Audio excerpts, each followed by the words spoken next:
I think COP28 is a fantastic time to be talking about climate finance. We had the Loss and Damage Fund announced at the Sharm el Sheikh COP last year, and now on day 9, I think it is, we're looking at close to $1 billion contributed to this fund, which is enormous in terms of loss and damage. We've seen tens of billions of dollars committed from the UAE and from other countries in terms of private finance.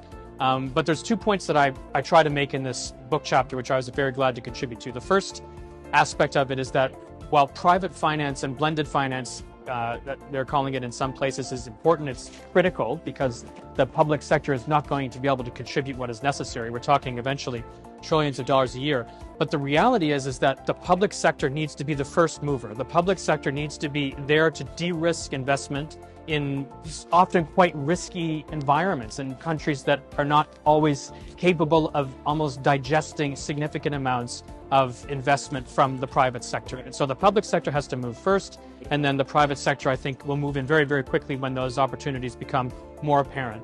The second aspect of it is women's inclusion in climate finance. We're going through a massive economic transition right now on the scale of the Industrial Revolution. We have an opportunity during this transition to make climate finance more inclusive, to make the new economy more inclusive. And we can do that by bringing a gender lens to finance, which is to say that when investors, when governments, whether it's coming from the private sector or the public sector, are looking at opportunities for investment, they should be asking themselves whether women are involved. Are they co-founders? Are they business leaders? Are they the entrepreneurs that are receiving the funding?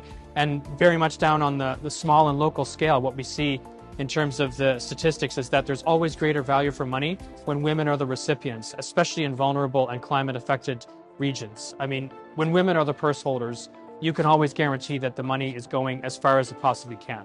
And I think that's a good lens to bring to climate finance and inclusion more generally. So a pleasure to contribute.